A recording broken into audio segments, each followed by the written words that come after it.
Bonjour! Aujourd'hui, on voit l'équation du cercle. Donc, un petit rappel que le cercle, c'est un lieu géométrique où tous les points sont situés à distance égale d'un même point appelé le centre. Donc, ici, j'ai mon centre. Puis, dans mon cercle, toutes les coordonnées qui se trouvent à l'extérieur sont à distance égale de mon centre. Et la distance entre le centre du cercle et son extrémité, ici, c'est le rayon. OK? Donc, ceci, vous devriez savoir ça. Dans un plan cartésien, on veut avoir tous nos couples de coordonnées x, y situés à une distance r du centre. Donc, le centre, on va l'appeler notre coordonnée HK. Ça vous rappelle les souvenirs, hein? Donc, c'est une coordonnée pivot, une coordonnée importante dans l'équation de notre cercle.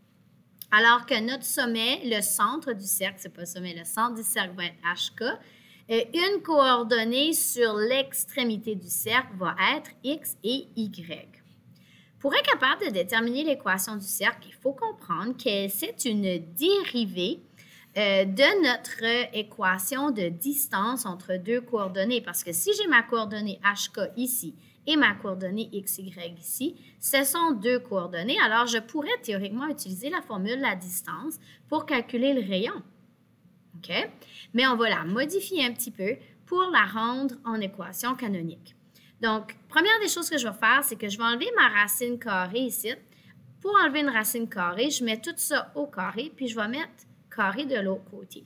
Donc, ça va me donner distance au carré égale x2 moins x1 au carré plus y2 moins y1 au carré.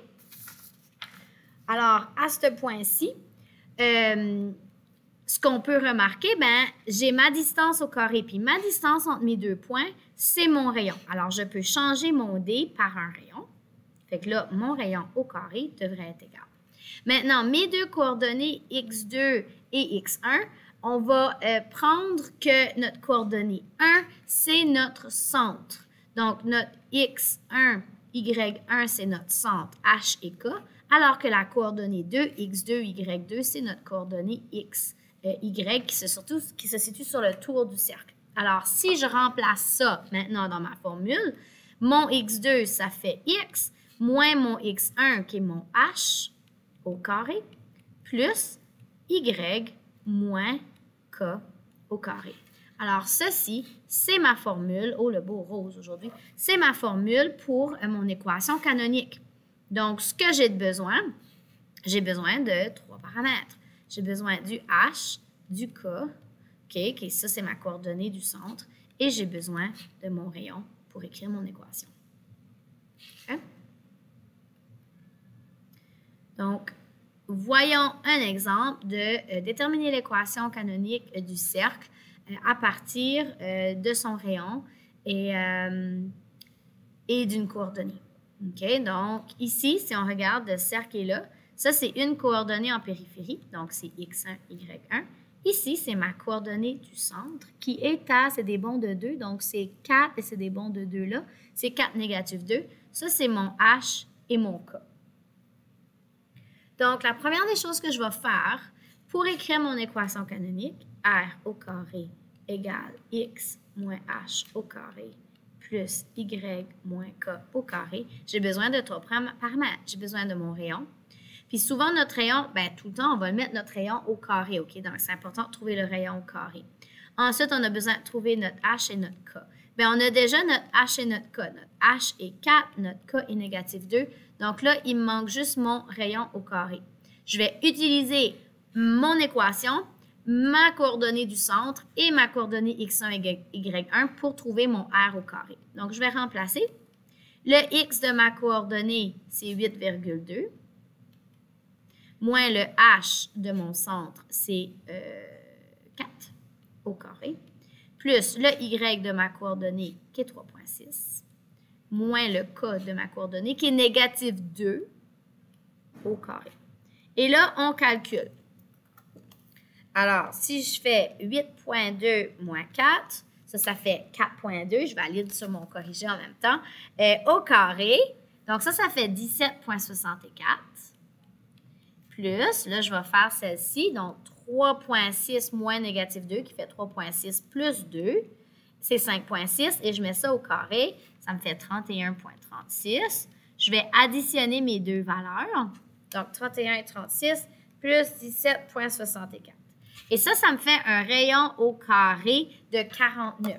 C'est cette valeur-là que je vais devoir garder pour écrire mon équation canonique. Alors, mon rayon au carré, c'est 49. OK? C'est ça que j'ai besoin pour écrire. Fait que là, je peux écrire mon équation canonique.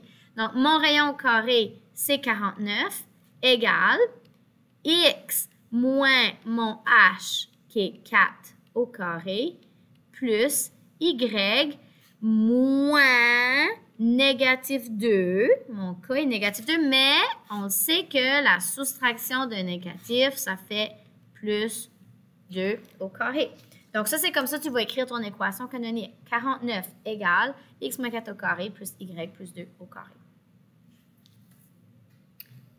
Ça va pour ça? On continue. Si tu n'es pas certain d'avoir compris cette étape ici, réécoute l'exemple ici. Essaye-le. OK? Bon.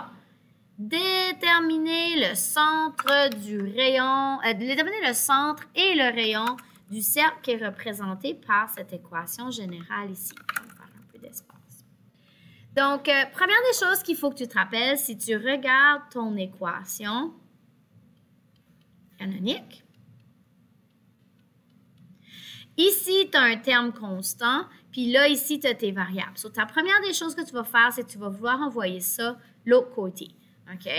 Pour être capable d'avoir ton rayon au carré. Fait que tu vas garder ton 3x2 plus 3y2 plus 6x moins 12y égale 4. Pour enlever moins 4, je fais plus 4.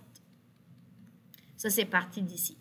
Ensuite, je vais utiliser ma complétion de carré, donc ma factorisation. En premier, je regarde et là, je m'aperçois que j'ai un facteur commun. 3x2 plus 3y2 plus 6x moins 12y. Je peux sortir un facteur commun ici. Je peux sortir 3. Fait qu'il reste x2 plus y2 plus 2x moins 4y égale 4. Et là, je vais envoyer mon 3 de l'autre côté en faisant diviser par 3. Divisé par 3. Fait que là, il me reste x2 plus y2 plus 2x moins 4y égale 4 tiers. Maintenant, regarde bien. Ici, c'est la partie x de mon cercle et ça, c'est la partie y. So, je vais venir ici, puis je vais mettre mes x ensemble. Donc, je vais juste réécrire mon équation en réorganisant mes x ensemble puis mes y ensemble. So, je vais mettre mon x2 plus 2x. Et ensuite, je vais mettre plus y2 moins 4y égale 4 tiers. Et rendu ici, ce que tu veux faire, ben regarde là. Regarde ton équation canonique. Je vais arrêter de la barbouiller. Qu'est-ce qu'on a? On a un binôme au carré. Un binôme au carré. Fait qu'on va utiliser notre technique de complétion du carré pour apporter ceci sous forme de binôme au carré, puis ceci sous forme de binôme au carré. OK? Donc ça, là, c'est de la révision de votre bloc 1. Donc, si tu te rappelles bien, fait que là, je vais juste travailler avec mes x pour commencer. Fait que pour trouver, ça serait quoi mon autre terme ici? Je dois prendre mon b, qui est 2. Je le divise par 2. 2 divisé par 2 fait 1. Et je mets ça au carré. Donc, il faut que je rajoute plus 1 moins 1. OK? Donc, ça va me donner x2 plus 2x plus 1 moins 1. Donc, ici, ça, c'est mon égalité. Ensuite de ça, je vais aller faire le même principe. Je vais aller faire la complétion du carré avec mes y. Là, j'ai y2 moins 4y. Donc, mon b est négatif 4. Je vais le diviser par 2. Ça me fait négatif 2. Je le mets au carré. Fait qu'ici, je veux rajouter plus 4 moins 4. Donc, plus y2 moins 4y plus 4 moins 4 égale 4 tiers. OK, ça y va. Ça fait que ça, c'est la complétion du carré. Je le fais 2 fois. Je le fais une fois avec mes x. Puis ensuite de ça, je le fais une fois avec mes y parce que j'ai besoin de 2 binômes au carré pour l'équation du cercle. Ce que je pourrais faire ici, je pourrais envoyer mon négatif 1, mon négatif 4 l'autre côté en faisant plus 1 et plus 4. OK, fait que là, ça, c'est parti. Ça, c'est parti. Bon, ceci, c'est un trinôme carré parfait. Donc, je sais maintenant que ça va me donner, oups, il n'y a pas de carré, pardon. Ça va me donner x plus 1 au carré, plus, ici, c'est x moins 2 au carré. OK, n'oubliez pas le négatif ici, va dans ton binôme. Ça, là, c'est de la révision. À ce point-ci, je vais vite à travers de ça. Parce que ça doit être maîtrisé du bloc 1. Égal, puis ici, j'ai 4 tiers plus 1 plus 4. Donc, 4 tiers plus 1 plus 4. Et ça me fait 19 tiers. Et là, ça, c'est mon équation canonique de mon cercle. OK? J'ai mon x moins h au carré. Oups, pas un x là. Oh, je m'excuse. On est dans les y. Bon. Donc, ici, x moins h au carré plus y moins h au carré égale r au carré. OK? Donc, ici, ça, c'est ma forme canonique. À partir de ma forme canonique, là, je peux travailler. Je cherchais le centre. Le centre, c'est HK. Donc, juste pour vous faire un petit rappel, pour que vous voyez, R au carré, X moins H au carré, plus Y moins K au carré. Ça fait que mon H vient d'ici.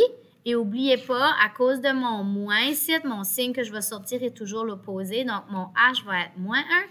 Et ici, mon K, je sors le signe opposé.